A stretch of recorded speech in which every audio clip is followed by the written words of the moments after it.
রাব্বুল আলামিনের বড় মেহেরবানি, আল্লাহ তাআলা আমাদেরকে এক আজমের শান মজমায় হাজির হওয়ার তৌফিক দান করেছেন। আমরা দিল থেকে শুকরিয়া দিলাম, আলহামদুলিল্লাহ। আমরা সবাই এখানে ইসলামের নিয়তে আসছি, আমাদের আত্মশুদ্ধি অর্জন হবে এই আশায় আমরা এক একজনে আসছি। কি বলেন? আমাদের আশা বসা শোনা সময় দেওয়া আল্লাহর কাছে কবুল হয়, আর আল্লাহ আমাদের দিলের শুদ্ধতা আত্মশুদ্ধি আল্লাহ আমাদের নসিব করেন। হুকুম হিসাবে আমি এখানে বসছি, দুই চারটা কথা আপনাদের সামনে শেষ করবো। আল্লাহ আমাকে আমল করার তৌফিক দান করে, আপনাদের আমল করার তৌফিক দান করে। আল্লাহ তাআলা আমাদেরকে মানুষ হিসাবে বিভিন্ন সম্পদ আল্লাহ দান করছেন। এর মধ্যে আমি যদি মানুষকে তিন ভাবে ভাগ করি দিই, মানুষের শরীর, বুদ্ধি আর তার দিন। শরীর, বুদ্ধি এবং দিন। শরীরটা প্রকাশমান, শরীরটা সবার নজরে পড়ে। কে মোটা, কে চিকন, কে ফর্সা, কে কালো, কে সুস্থ, কে অসুস্থ, এটা দেখতে পারি আমরা, ঠিক না বলেন? এবং শরীরের ফায়দাটাও আমাদের সামনে প্রকাশমান।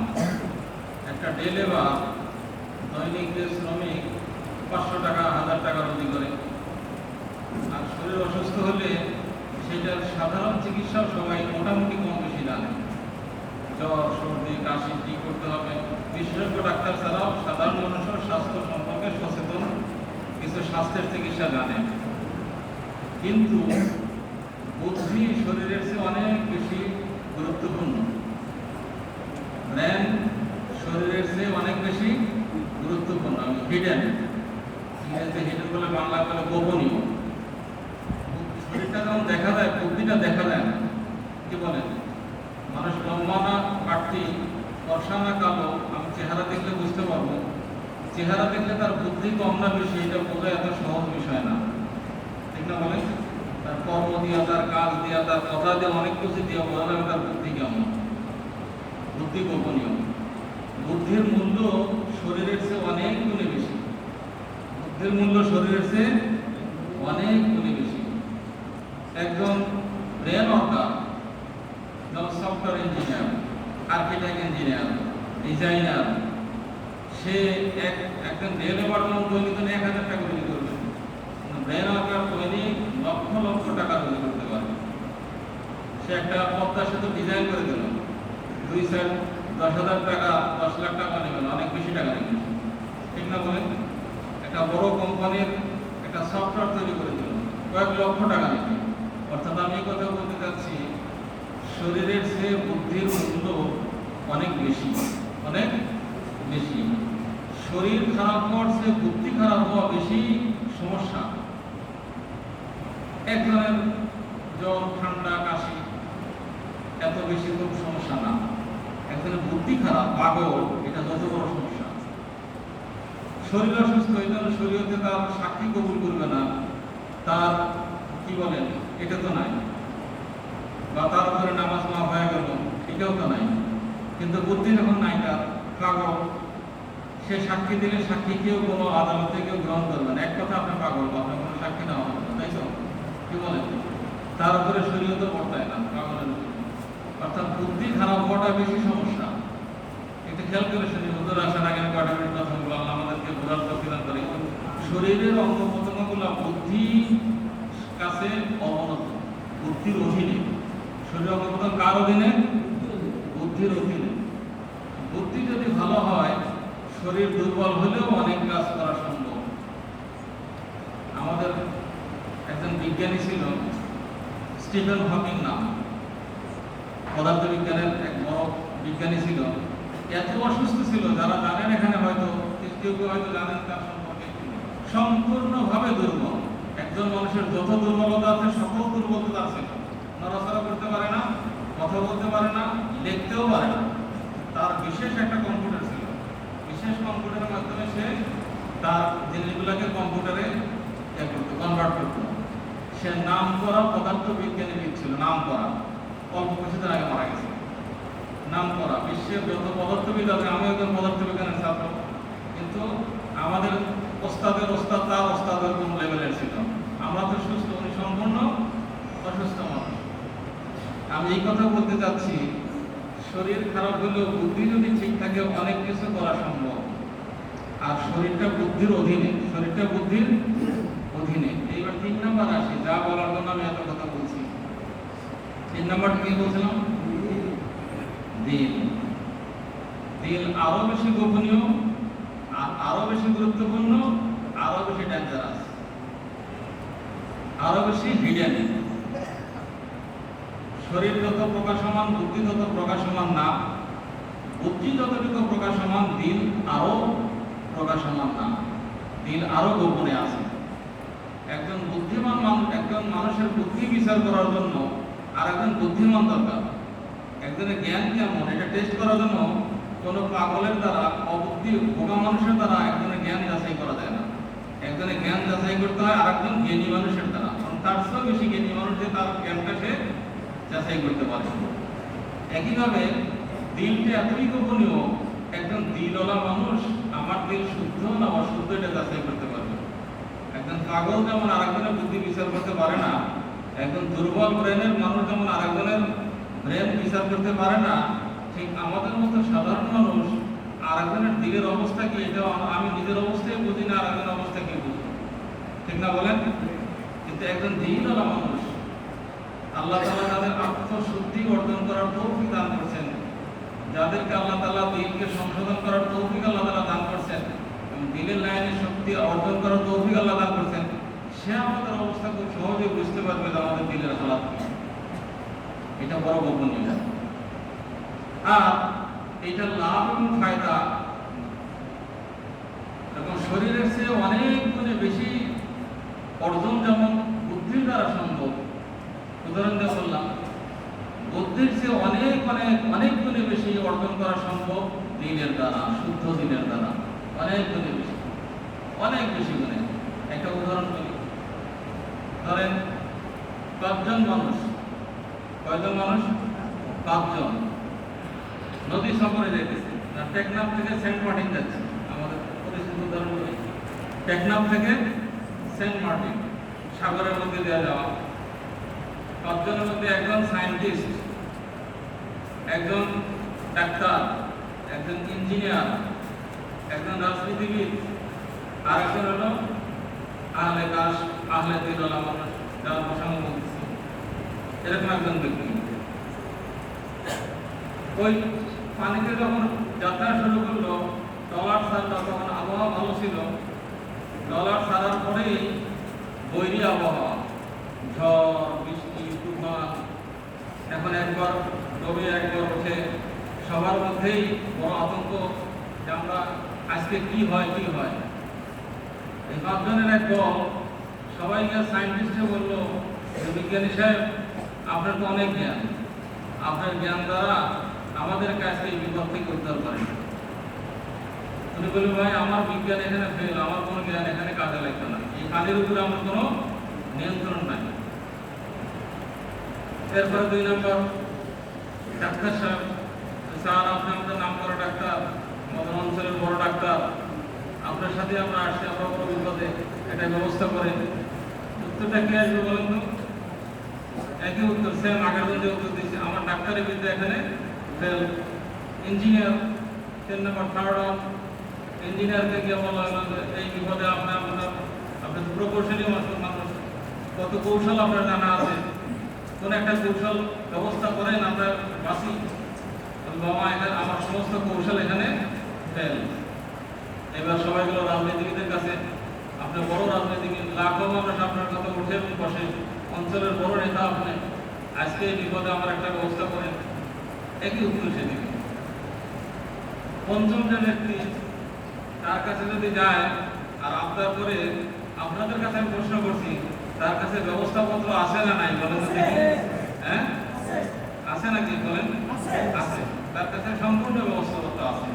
চালক খুব সহজ কথা, যিনি পাঠাইছে তার সাথে সম্পর্ক আছে, ঝড়টা দিয়ে দিছে তার সাথে সম্পর্ক আছে, আর সেখানে বলছে আল্লাহ তুমি ব্যবস্থা করো। যিনি পাঠাইছেন উনি তো থামাতেও পারেন, পাঠাইতেও পারেন, আর তার সাথে যার সম্পর্ক আছে তার তো কোনো সমস্যা না। যেখানে সকল জ্ঞান, সকল টেকনিক, সকল প্রযুক্তি যেখানে ফেল, ওখানে কিন্তু আল্লাহর ফেল না। কথা ঠিক কিনা বলেন? অর্থাৎ এই কথা আমি বলতে চাচ্ছি যে আহলে দিল একজন মানুষ, সে ওরকম বুদ্ধি বেশি থাকার চেয়েও, শরীরের শক্তি বেশি থাকার চেয়েও অনেক অনেক অনেক বেশি সম্পদশালী, অনেক বেশি সম্পদশালী। আবার উল্টা দিকে শরীর খারাপ হওয়া, প্যারালাইসিস একজন মানুষ, 30 বছর বয়সে মানুষ প্যারালাইসিস, সে চলতে পারবে না বা অন্যান্য কাজ পারে, এটা একটা তার সমস্যা। আবার ব্রেন যদি দুর্বল হয়, এটা একটা সমস্যা, সোজা সোজা মানুষ। কিন্তু এই সকল সমস্যার চেয়ে সবচেয়ে বড় সমস্যা হলো দিল খারাপ হওয়া।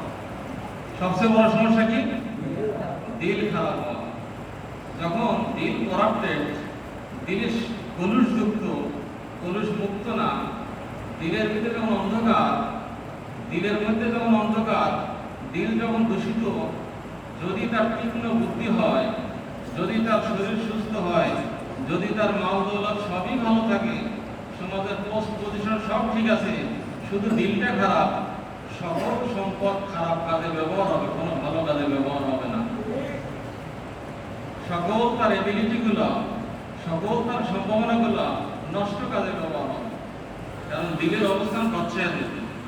একটা রাজ্যে, একটা রাষ্ট্রে যেমন বাদশা থাকে, প্রেসিডেন্ট থাকে, সৈন্য সামন্ত থাকে, প্ল্যানিং মিনিস্ট্রি থাকে। তিনটা উদাহরণ দিই। সৈন্য সামন্ত শরীরের মতো, প্ল্যানিং মন্ত্রী পরিষদ হলো বুদ্ধির মতো, আর বাদশা স্বয়ংসেবী দিলের মতো। বাদশা অর্ডার দিল যে আমি অমুকটা দখল করতে চাই, এই জায়গাটা আমি দখল, এই কাজটা করতে চাই। প্ল্যানিং মিনিস্ট্রিতে প্ল্যান করা হয় যে এটা কিভাবে সম্ভব, কৌশল আবিষ্কার করা, আর সৈন্য সামন্ত থেকে অর্ডার দিয়ে সেটা বাস্তবায়ন করা। খারাপ দিলের মানুষের অন্তর থেকে খারাপ ইচ্ছা আসে। ইচ্ছাটা কেমন? খারাপ ইচ্ছা। এই খারাপ ইচ্ছাকে বাস্তবায়ন করার জন্য তীক্ষ্ণ বুদ্ধি দিয়া সুন্দর পরিকল্পনা তৈরি করে কিভাবে খারাপ কাজটা করা যায়, আর তার আছে সামর্থ্য, সেই সামর্থ্য বাস্তবায়নের কাজে ব্যবহার হয়। তাহলে সকলগুলো কোন জায়গায় ব্যবহার হয়? একজন ধনী মানুষ, তার পাশের বাড়িতে এক গরিব এতিম বসবাস করে, তার দিল যদি অশুদ্ধ হয়, তাহলে তার দিলে আসবে যে আমার বাড়ির সামনে এক টুকরো জায়গা বেটা ফকিরের, এটা দখল করে নাও, তাই তো? আমার বাড়িটা আর একটু বড় হবে, ফোনটা একটু জায়গাটা আর ক্লিয়ার হবে। এইটা ইচ্ছাটা দিলে আসবে। এই ইচ্ছাটা বাস্তবায়ন করার জন্য সুন্দর বুদ্ধি ভাগাবে, কেমনে কিভাবে র্যাবকে ধরবে না, পুলিশকে ধরবে না, অফার দেবে না, কি করবে না, ভয় দেখাবে না, মুখ দেখাবে, সবগুলো এখানে বুদ্ধিতে আসবে আর বাস্তবায়ন করবে তার সামর্থ্য দিয়ে। এত বুদ্ধি, এত জ্ঞান, এত পরিকল্পনা, এত সম্পদ কোন কাজে ব্যয় হইল? একজন এতিমের মাল আত্মসাৎ করার কাজে ব্যয় হইল। উল্টো দিকে শুদ্ধ দিন যদি মানুষ হয়, এই অবস্থায় তার দিকে আসবে যে আমি এটা কিভাবে উপকার করতে পারি। এতিম, এর শিক্ষার মাধ্যমে না কোনো দোকান দিয়ে দিব, তার দিলে আসছে, দিল থেকে কি আসছে, আমি তার কাছে খেদমত উপকার করতে চাই, এতিমের আমি কিছু উপকার করবো, এটা দিলের ইচ্ছা। বাস, বাচ্চার কাছে ইচ্ছা প্রকাশ করা। এখন চিন্তা পরিকল্পনা সব ব্যয় হবে যে তাকে কিভাবে উপকার করা যায়, আর তার এবিলিটিসের বাস্তবায়ন হবে। তো বাস্তবায়ন হবে, জ্ঞান ব্যয় হবে কোন জায়গায়? আমি কি চাই, আমি কি চাই, আমার দিলের অবস্থা যেমন। আমি চাই কি আমার দিলের অবস্থা, আমার দিল যদি শুদ্ধ হয়, আমার যেমন একজন লোক সুস্থ হলে তার রুচি সুস্থ থাকে, স্বাদ ঠিক থাকে, আর অসুস্থ হলে তার রুচি ঠিক থাকে। বলেন, অশুদ্ধ দিলের রুচিটাও ঠিক থাকে না। দিলের একটা রুচি আছে, এই প্রসঙ্গে একটা ঘটনা বলি। দিলের একটা রুচি আছে, জবানের জিহ্বার যেমন রুচি আছে, দিলেরও রুচি আছে। এই প্রসঙ্গে একটা ঘটনা বলছি। হযরত ওমর ফারুক রাদিয়াল্লাহু আনহু, আপনারা সবাই ঘটনাটা জানেন, শুধু পয়েন্টটা উল্লেখ করতে চাই। উনি ছদ্মবেশে ঘুরে বেড়াইতেছেন, দেখলেন দূরে এক চুলা জ্বলে, এক মহিলা আগুন জ্বালাইতেছে, পুকুরে পানি, তাই তো? আমরা ঘটনা জানি না? বাচ্চারা যাতে কান্নাকাটি করতেছে। উনি গেলেন, সব শুনলেন, অনেক কথা সঙ্গে বলে ফেলি। গোলাম নিয়ে ফেরত আসলেন। উনি ওনার কোষাগার থেকে আটা আর খাদ্য সামগ্রী নিলেন, নিজের পিঠে উঠাইলেন, গোলাম খাইলেন, দিলেন না, উনি নিজেই নিয়ে গেলেন, রান্না করলেন, খাবারগুলো বাচ্চাদের খাওয়াইলেন, তাই তো? যখন আসতেছেন, আমি কি বলি, এই ঘটনা আপনারা সবাই জানেন, আমি যে ঘটনা বলছি সেইটা বলি। উনি কিছু দূর এসে বসলেন, খাওয়ানোর পরে ওখান থেকে দূরে এসে কিছুক্ষণ বসলেন, গোলামরা জিজ্ঞাসা করলেন যে আমি কেন বসলাম? গোলাম জিজ্ঞাসা করলেন হুজুর এখানে বসলেন কেন? বলে যে আগে বাচ্চাগুলো খাবার অভাবে কাঁদতেছিল, ওই দৃশ্য ছিল, কারণ খাওয়ার পরে খেলতেছে, এই দৃশ্য দেখতে আমার ভালো লাগলো, তাই আমি কিছুক্ষণ দেখলাম। এইটা হলো দিলের দৃশ্য। একজন মানুষ অভাবে অনাহারে কাতরাইতেছিল, তার এক চেহারা দেখছি, আজকে খাওয়ানোর পরে তার উৎফুল্ল চেহারা, আনন্দময় চেহারা, দেখতে আমার ভালো লাগছে, আমার দিলের রুচিতে এটা মজা লাগতেছে। এটা যে ভালো কাজের মধ্যে স্বাদ পাওয়া, মজা পাওয়া, দিলের রুচি কোন সময়? শুদ্ধ দিল যখন অর্জন হয়। আজকে বড় আফসোসের বিষয়, দিল নামক যে জিনিস একটা আছে, আর আমার দিল খারাপ না আমার দিল ভালো, আমি কোন অবস্থায় আছি, এই মানসিকতাই আমাদের খোলার কোনো নাই। আমার শরীর ঠিক, আমার বুদ্ধি ঠিক, আমার পোস্ট ঠিক, আমার পজিশন ঠিক, আমার সব ঠিক, আমি ঠিক, আমার কথা ঠিক, আমার কাজ ঠিক, কি বলেন? কিন্তু আমার দিলের অবস্থাটা কি? এইটা কোনো দিলওয়ালা মানুষের সাথে সম্পর্ক না রাখলে আর সাজেশন না নিলে বোঝা যাবে না কোন অবস্থায় আছে। এই প্রসঙ্গে কিতাবে অনেক ঘটনা আছে, এবং এটা যেমন শরীরের ডাক্তারের কাছে ট্রিটমেন্ট নিতে হয়, দিলটাকে শুদ্ধ করার জন্য কোনো শুদ্ধ দিলের কাছ থেকে চিকিৎসা নিতে হয়, এবং তার সাথে দিলের অবস্থা নিজে জানাইতে হয়। তখন এই লাইনে আমাদের আগে বলা সহজ হবে। আল্লাহ আমাদের সবাই তৌফিক দান করেন। আমি আর কথা বেশি বাড়াতে চাই না, হযরতের মুখে আমরা শুনবো ইনশাআল্লাহ। হযরত এখন চলে আসবে। আমরা এতটুকু আপনাদের খেদমতে আদেশ করতে চাই, প্রত্যেকেই যতক্ষণ কথা হয় আমরা দিল দিয়া মন দিয়ে শুনি, আমার দিলের মধ্যে কিছুটা হলেও শুদ্ধতা নসিব হয়। আল্লাহ আলহামদুলিল্লাহ, হয়তো এখানে অনেক ভাইরা অনেক শুদ্ধ দিলওয়ালা আছেন, আল্লাহ তাআলা তাদের তৌফিক দান করেছেন, আমরা আরো আগে বাড়তে পারি। যারা আমরা দুর্বল অবস্থা আছি, যারা আমরা রোগাক্রান্ত আছি, কমপক্ষে রোগটা তো আল্লাহ চেনার তৌফিক দেয়। কি বলেন? আমি যে রোগী, মিনিমাম যদি এতটুকু হয় যে আমার রোগটা আমি বুঝতে পারি যে এই রোগী, আমি রোগী, এটাও কিন্তু একটা লাভ। ঠিক না বলেন? এটা কি লাভ হলো?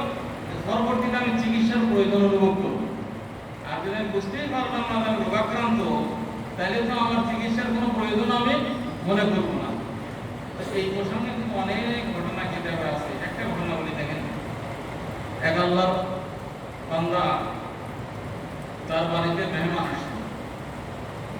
মেহমান উনি খুব বুজুর্গ আল্লাহ মানুষ আসছে, যখন উনি বাড়িওয়ালা বলছে হুজুর আসছে, জমজমের পানি আর খেজুর নিয়ে আসে। এই বছরে হজ থেকে দিলাম করে নেই, গত বছর হজ থেকে দিলাম চিংড়ি নিয়ে আসছে, ওনাকে দিয়েছেন। মেহমান খাওয়ার পরে বলতেছে, বাবা আজকে তোমার 2টা হজরে নষ্ট করলাম, আজকে তোমার 2টা হজরে নষ্ট করলাম। উনি কথার মধ্যে রিয়ার বন্ধ পাইছিল, আমি ডবল হাজি, কত বড় হজে গেছিলাম, এবারও হজে গেছিলাম। যদি কেউ এই কথা প্রকাশ করার উদ্দেশ্য হয় যে আমি কত বড় গেছি, এইবারও গেছি, এটা আত্মতৃপ্তি বলা, মানুষকে শোনানো, একটু রিয়া। এটা কি? রিয়া। তো রিয়া আল্লাহর জন্য যদি না হয়, কোনো আমল আল্লাহর জন্য যদি না হয়, তো এই আমলের কোনো মূল্য আল্লাহর কাছে নাই। তো উনি কি বলতেছেন যে বাবা তোমার তো 2টা হজই নষ্ট করলাম। তো এখন ওই কথাটা স্মরণ করে দেওয়া বা এই ধরনের চিকিৎসাপত্র দেওয়ার মতো মানুষের সাথে সান্নিধ্য সম্পর্ক দেওয়া না থাকে, আমি তো কখনো মনে করবো না যে আমি কোনো একটা ভুল কাজ করি। ঠিক না বলেন? শেষ পর্যন্ত কি হইল? সবই করলাম, দাতা শহীদ কারি উল্টা মুখে জাহান্নামে নিক্ষেপ করা হবে। আছে না হাদিসটার মধ্যে? বলেন, দাতা শহীদ কারি অধমকে করে জাহান্নামে নিক্ষেপ করা হবে। শহীদকে বলা হবে যে তুমি কি করছো? যে আল্লাহ, আমি তো আমার জীবনটাই তোমার জন্য দিয়ে দিচ্ছি, তুমি মিথ্যাবাদী, তুমি তো শহীদ হয়েছো, মানুষ তোমাকে বাহাদুর বলবে, বীর পুরুষ বলবে, এটা বলা হয় যে দেওয়া জাহান্নাম, উল্টা মুখে জাহান্নামে নিক্ষেপ করা হবে। এভাবে কারি দাতা একই জিনিস।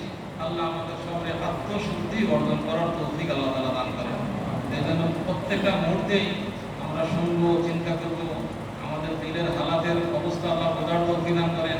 আর এই দুর্বলতাগুলোর জন্য আমরা চেষ্টাও করবো, আর 2 চোখের পানি ফেলবো, আল্লাহর কাছে চাইবো, আল্লাহ যেন মেহেরবানি করে আমাদেরকে শুদ্ধ দিল নসিব করেন।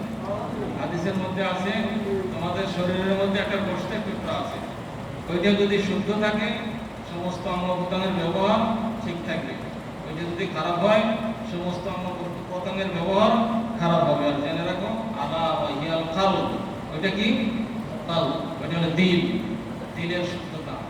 আর এই প্রসঙ্গে দেখেন কোরআনে কারিমের মধ্যে আল্লাহ কসম খায়া খায়া বলছেন ওয়াশ-শামসি ওয়া দুহাহা ওয়াল কমারি ইযা তালাহা ওয়ান নাহারি ইযা জাল্লাহা।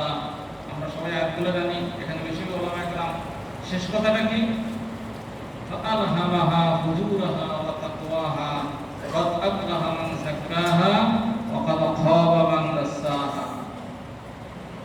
আল্লাহ তাআলা আমাদেরকে ভালো এবং মন্দ দুই ধরনের জ্ঞান আল্লাহ দান করছেন। যে নিজেকে শুদ্ধ করলো ক্বাদ আফলাহা মান যাক্কাহা, সে কামিয়াব হয়ে গেল, যে নিজেকে শুদ্ধ করলো, আত্মশুদ্ধি অর্জন করলো। আর যে নিজেকে যে কলুষিত করলো সে কি হলো, ধ্বংস হয়ে গেল। আল্লাহ আমাদের সবাইকে ধ্বংসের হাত থেকে হেফাজত করেন। আজকে তো হাততালিরও অভাব নাই, আর আজকে তো লোকজনের অভাব নাই, জিন্দাবাদ বলার মানুষের অভাব নাই। কারণ আজকে বিভিন্ন বহুমুখী এটা একটা রঙ্গমঞ্চ চলতেছে দুনিয়া, তাই না বলেন? যেমন খুশি তেমন সাজা। আমি স্কুলে যখন ছাত্র ছিলাম, স্কুলে অনেকেরই দেখবেন যে ওই একটা অনুষ্ঠান হলে অনুষ্ঠানে একটা আইটেম থাকে যেমন খুশি তেমন সাজা। এটা একটা আইটেম, যে উদ্ভুট উদ্ভুট কাপড় পোশাক করে একটা আচরণ করা, এটা যেমন খুশি তেমন সাজা। তো এর আবার পুরস্কারও আছে। এর আবার কি আছে? এটা নর্মাল ড্রেসও না, নর্মাল আচরণও না, একটা অ্যাবনর্মাল একটা আচরণ, অ্যাবনর্মাল ড্রেস, যেমন খুশি তেমন সাজা। দুনিয়া একটা রঙ্গমঞ্চ, যেমন খুশি তেমন সাজো, সবারই পুরস্কার আছে। সবারই কি আছে? হাততালিও আছে, পুরস্কারও আছে। তো ময়দানে হাসরে যেমন খুশি তেমন সাজো, এর পুরস্কারও নাই, হাততালিও নেই। আছে নাকি বলেন দেখি?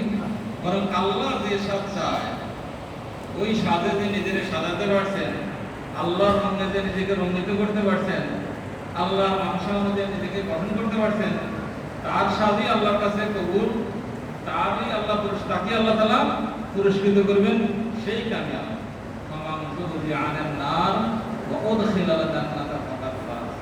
যাকে জাহান্নাম থেকে মুক্তি দেওয়া হবে, জান্নাতে প্রবেশ করানো হবে, সে হলো সফল কাম। আল্লাহ তাআলা আমাদেরকে সেই সফল কাম বান্দাদের মধ্যে আমাকে, আপনাকে, সবাইকে আল্লাহ তাআলা, এই মজলিসের সবাইকে আল্লাহ শরীক হওয়ার তৌফিক দান করেন। আমরা প্রতিবারই আসি, যা শুনবো কথাগুলো অন্তরে গেঁথে নেওয়ার চেষ্টা করবো। প্রতিবার কমপক্ষে একটা কথা হলেও আমরা সেটার উপরে আমল করার জন্য চেষ্টা করবো। আল্লাহ আমাদের সবাইকে তৌফিক দান করেন।